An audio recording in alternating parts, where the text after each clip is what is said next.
Meus queridos irmãos e irmãs, vamos abrir as nossas Bíblias em Provérbios, capítulo 8. Provérbios, capítulo 8. E nós leremos então os versos 17 até o verso 21. Provérbios, capítulo 8, versos 17 ao verso 21.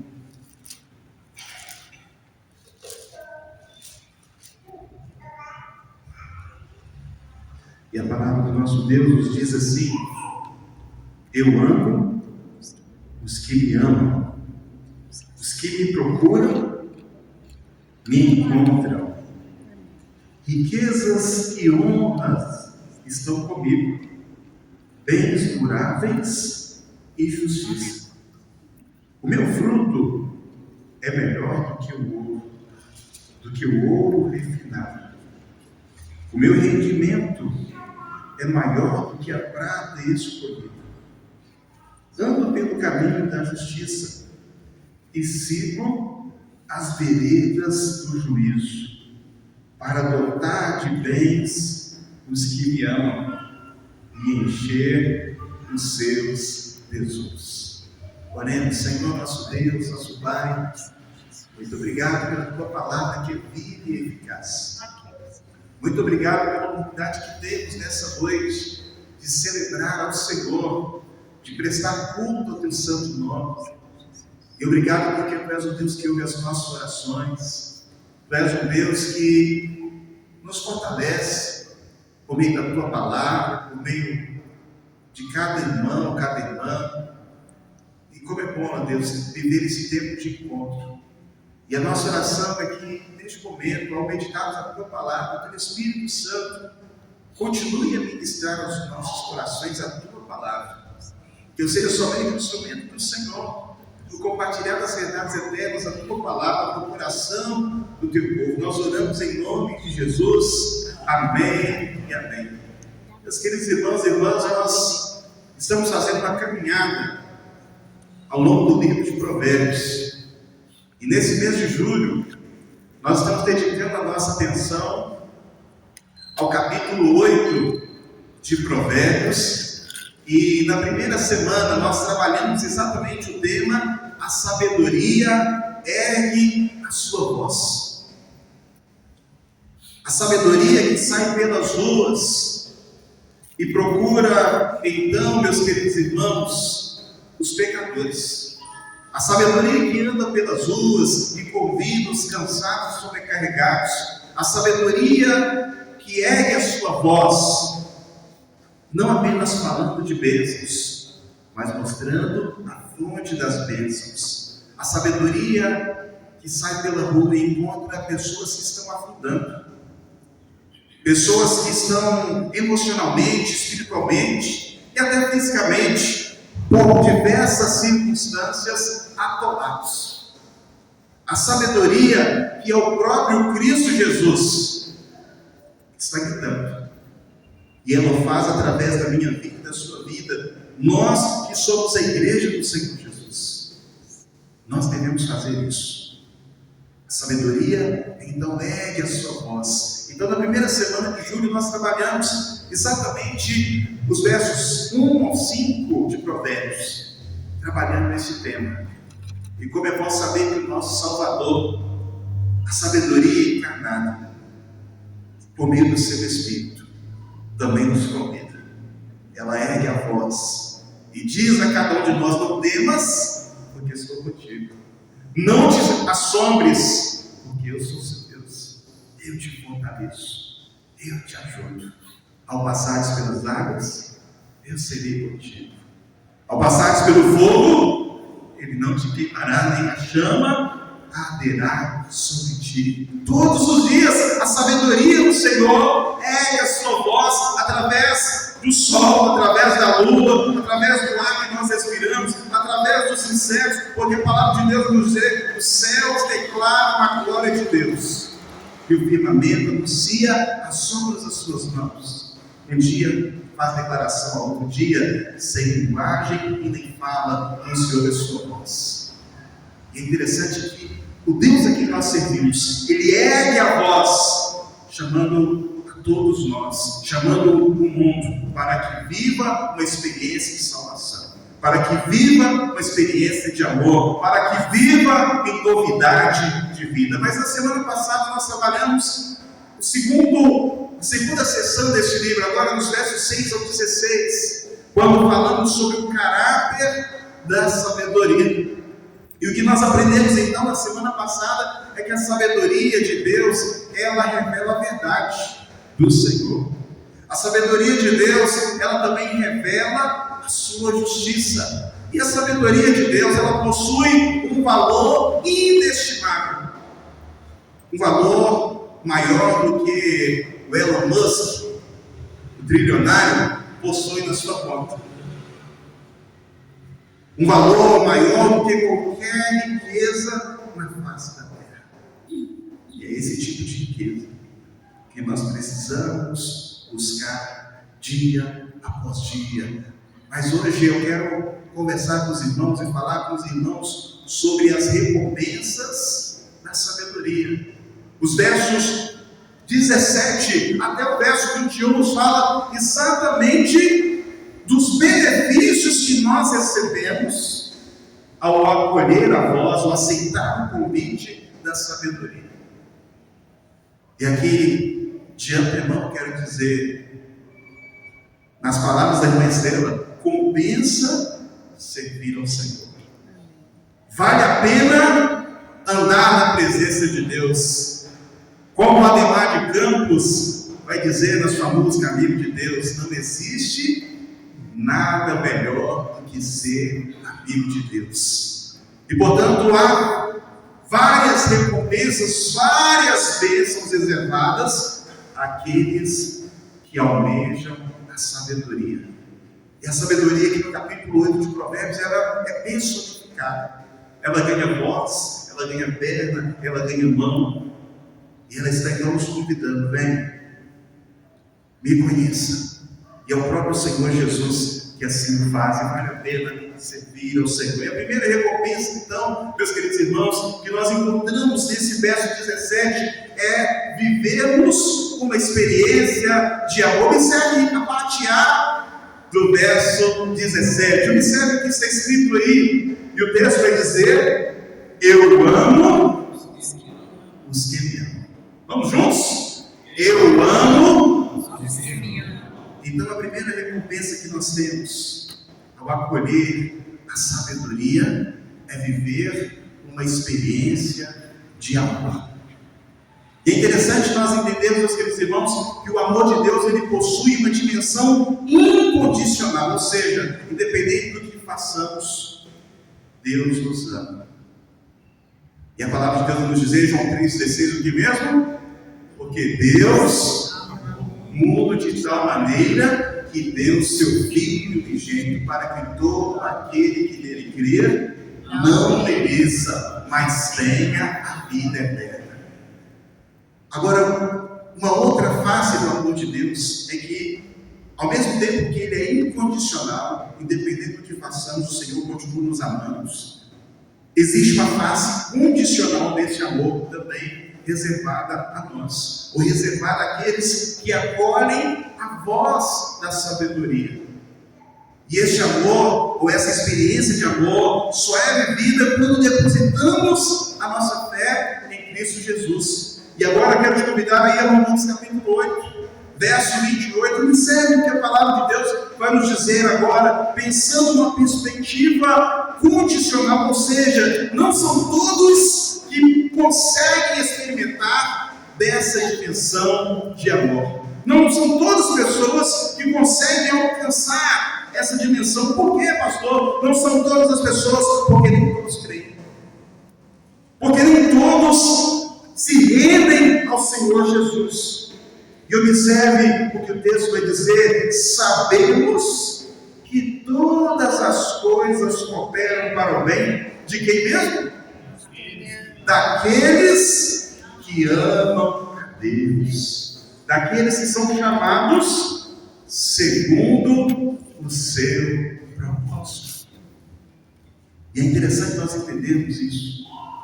todas as coisas cooperam para o bem daqueles que amam a Deus. E Jesus vai dizer em João 14: se vocês me amarem verdadeiramente, o que vocês farão? Guardarão os meus mandamentos. E essa dimensão, essa experiência de amor só é vivida à luz dessa experiência de fé em Cristo Jesus, ou seja, quando damos crédito à voz da sabedoria. Essa experiência de amor também nos é falada lá em 1 João capítulo 3, observe que a palavra do Senhor vai nos dizer no capítulo 3, esse belíssimo texto: veja que grande amor o Pai nos tem concedido, a ponto de sermos chamados filhos de Deus, o qual já somos. Por essa razão, o mundo não nos conhece, porque não nos conheceu. É interessante nós percebemos aqui que o mundo não compreende esse amor. O mundo, ou seja, aqueles que pela sua incredulidade rejeitam a oferta de salvação, não conseguem viver essa experiência de amor e sequer compreendem aqueles que têm essa convicção em seu coração que são filhos, filhas de Deus.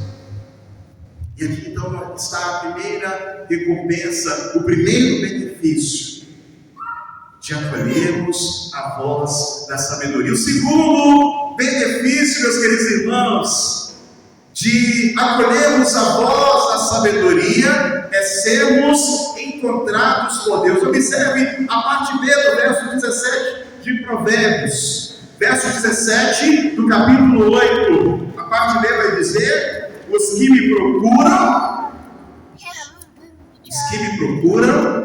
me acharão, me encontrarão. E que bênção! Que bênção preciosa é essa, meus queridos irmãos, de sermos encontrados por Deus.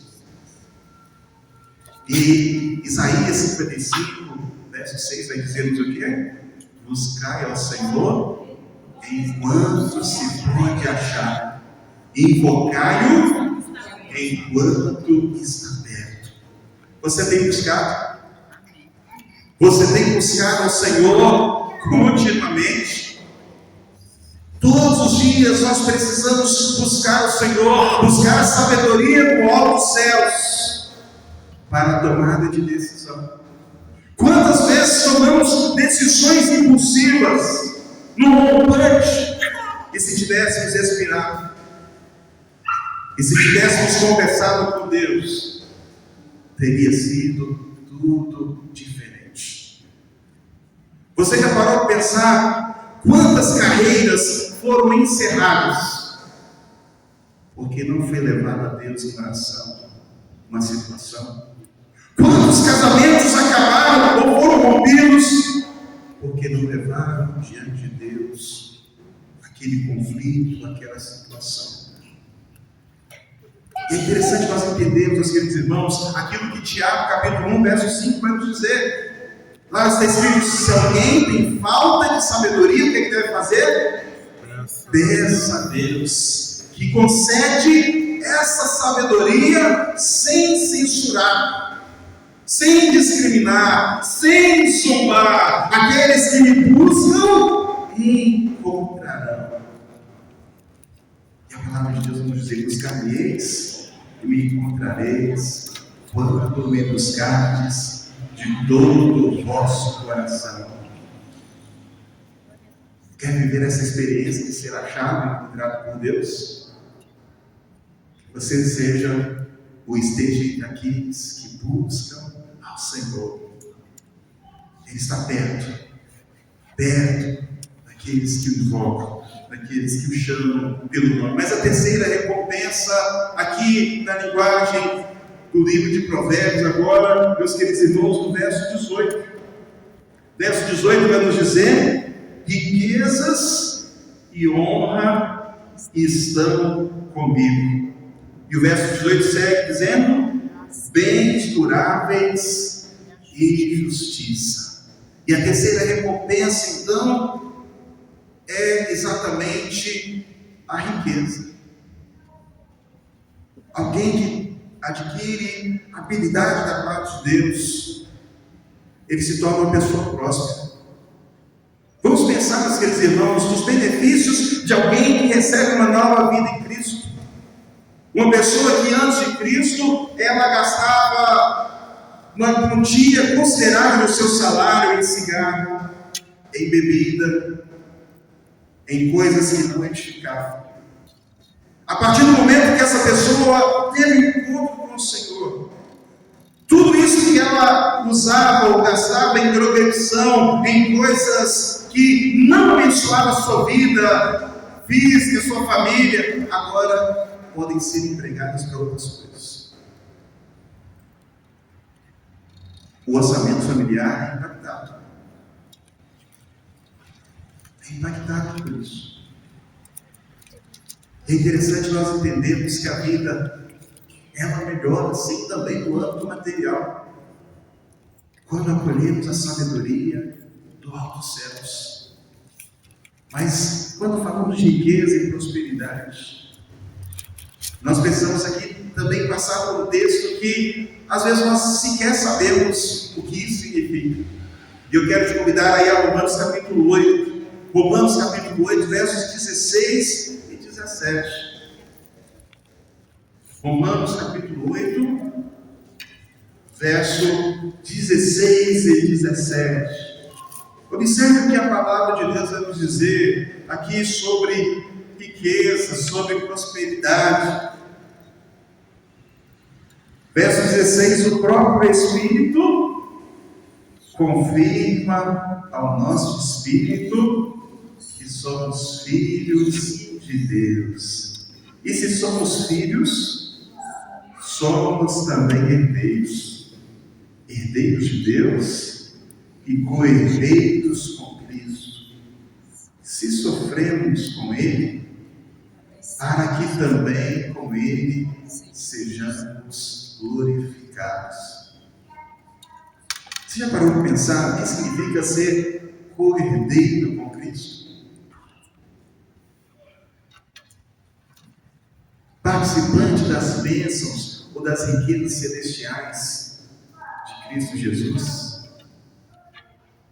Quem é Deus?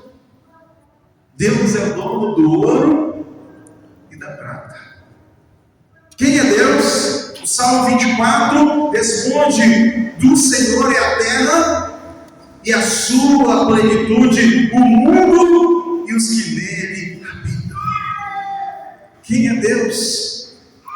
Ele foi aquele que criou todas as coisas a partir do nada. Foi Ele que criou o universo, as galáxias, as estrelas, o mar. Riquezas, meus queridos irmãos, que sequer conseguimos elencar. E nós somos co-participantes, co-herdeiros dessa herança espiritual, dessa herança que a traça e a ferrugem não consomem. Nossa sociedade, meus queridos irmãos, mede sucesso por aquilo que as pessoas possuem. E nós também, muitas vezes, avaliamos exatamente dessa forma.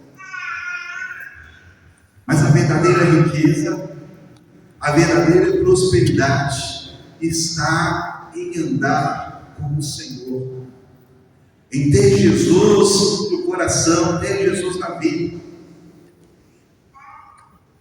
A maior riqueza, meus queridos irmãos, é possuirmos uma herança inacessível. A melhor coisa é sermos co-herdeiros com Cristo. E Filipenses capítulo 4, verso 19 vai nos dizer: meu Deus, segundo a riqueza da sua glória, suprirá todas as nossas necessidades. Mateus capítulo 6, Jesus vai confortar e instruir os seus discípulos para que não andem ansiosos com aquilo que haverão de comer, com aquilo que haverão de vestir, porque o Senhor sabe de tudo que você precisa. E aí ele vai falar: olha, são os gentios, são aqueles que não têm uma aliança comigo, que se preocupam com essas coisas. Ele vai dizer: mas buscar em primeiro lugar o reino e a sua justiça, e todas essas coisas serão acrescentadas. O Deus que é a sabedoria e a fonte de sabedoria das meus irmãos, cuida de você, e Ele sabe cuidar de você. Muitas das vezes, meus queridos irmãos, Deus não vai te dar aquilo que você quer, mas Ele, como um Pai amoroso, te dará aquilo que você precisa. Aquilo que você precisa. E não lhe faltará pão, meus queridos irmãos. Não lhe faltará provisão. Porque o Senhor está conosco. Deus cuidará de ti.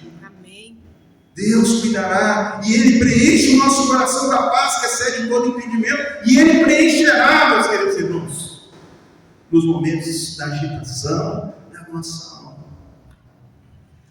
E por fim, a quarta recompensa é um paralelo da primeira parte do verso, mas aqui a ênfase está na expressão justiça duradoura. A quarta recompensa é a prosperidade e a justiça duradoura. É interessante nós entendermos que, quando falamos de justiça de Deus, podemos pensar na justiça retributiva, onde Deus retribuirá a cada um segundo as suas obras, onde aquilo que o homem plantar, ele também ceifará. Justiça retributiva. Mas em Cristo Jesus, que é a sabedoria de Deus encarnada, nós temos a justiça restauradora. E essa justiça nós alcançamos pela fé em Cristo Jesus. Nós somos declarados justos pelo próprio Deus. É interessante que Romanos capítulo 5 vai nos falar exatamente sobre como alcançamos essa restauração ou essa justiça. Romanos capítulo 5, verso 1 vai dizer: justificados, pois, mediante a fé, temos paz com Deus por meio de nosso Senhor Jesus Cristo. Antes de recebermos essa justiça, éramos inimigos. Antes de recebermos essa justiça, estávamos condenados ao inferno. Antes de recebermos essa justiça, não tínhamos paz. Mas justificados pela fé, tendes paz com Deus. O que isso significa? Significa que no dia do juízo, quando o Senhor Jesus voltar, Ele vai dizer-nos: vinde, benditos de meu Pai, possuir por herança o reino que vos foi preparado desde a fundação do mundo. Vocês já foram absolvidos pelo sangue do Cordeiro. Vocês já foram selados. Vocês já foram transformados. E o verso 2 vai dizer: pelo qual obtivemos também acesso pela fé a esta graça, na qual estamos firmes e nos gloriamos na esperança da glória de Deus. É interessante ainda pensar sobre essa justiça duradoura.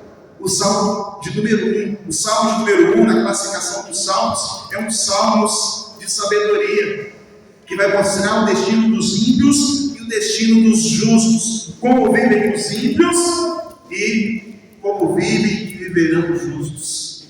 E os versos 5 e 6 do Salmo de número 1 vão nos dizer, meus queridos irmãos, e assim nós vamos já caminhando para o encerramento dessa meditação. Versos 5 e 6 do Salmo de número 1 vai nos dizer: por isso os ímpios não prevalecerão no juízo, nem os pecadores na congregação dos justos, pois o Senhor conhece o caminho dos justos, mas o caminho do ímpio perecerá. Se você acolheu a voz da sabedoria, a voz do Senhor Jesus, você continuará de pé no juízo. Você continuará desfrutando de vida e vida abundante na presença do Senhor. E por fim, meus irmãos, precisamos entender sobre recompensas que o favor de Deus e a amizade de Deus são as recompensas supremas no caminho da sabedoria. O favor, ou seja, a graça e a amizade de Deus são as recompensas supremas. Poderíamos aqui elencar tantas outras recompensas.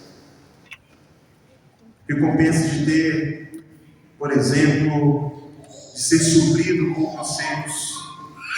Recompensa de ter um casamento fortalecido. Recompensa na área financeira. Recompensa em tantas outras áreas. E o livro de Provérbios ele vai elencar isso por várias vezes. Nós veremos ao longo desse estudo. Mas o que nós precisamos entender é que a maior recompensa é exatamente a presença, a relação, a amizade de Deus. E assim também podemos pensar no céu.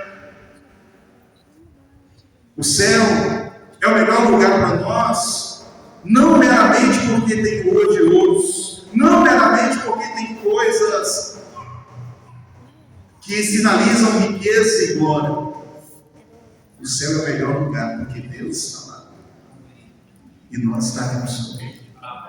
Em nome de Jesus. Vamos ficar de pé e juntos orarmos ao Senhor neste momento. Coloque a sua vida diante do Senhor. E talvez você saiba e creia exatamente nessas recompensas dispensadas àqueles que buscam o Senhor. Mas tenha atravessado dias de amargura, dias de angústia, dias de conflito, onde essa doçura da vida cristã não tem sido apresentada na sua vida. E este é o tempo de colocar as nossas vidas diante do Senhor, pedindo a Ele que renove a nossa fé e que nos dê a sabedoria e a convicção para dizer, como Abacuque disse, ainda que a figueira não floresça, ainda que não haja fruto na videira, eu me alegrarei no Senhor, Deus da minha salvação, porque a sabedoria bíblica é se alegrar na esperança e na fé. Um Deus que muda história, um Deus que transforma toda e qualquer adversidade, um Deus que acalma as tempestades.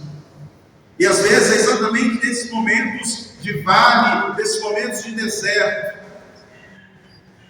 que nós precisamos continuar perseverantes, para que atravessemos com sabedoria, provados, e sejamos aprovados pelo próprio Deus.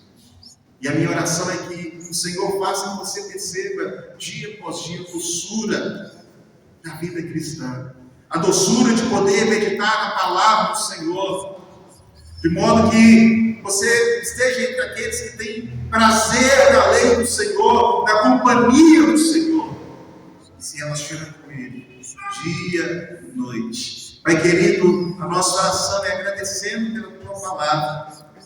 A nossa oração neste momento é pedindo por cada irmão, cada irmã que está aqui neste momento. E que o Senhor possa suprir os Teus servos em todas as suas necessidades. Físicas, emocionais, espirituais. Que a Tua paz, que excede todo entendimento, guarde o coração dos Teus filhos e filhas em Cristo Jesus. E que tenhamos a sabedoria do alto dos céus para lidar com toda e qualquer situação e provação no nome do Senhor. Para querido, continue sustentando cada lar aqui representado. Agora, quando sairemos e retornaremos às nossas casas, que possamos voltar em segurança, guardados e protegidos pelo Senhor. E que por onde passarmos, tua luz resplandeça em nossas vidas, ó Deus, para que outras pessoas também creiam no Senhor. Pai querido, obrigado por tudo que o Senhor fez, por tudo que o Senhor fará. Nós oramos em nome de Jesus. Amém. Deus abençoe meus irmãos e irmãs.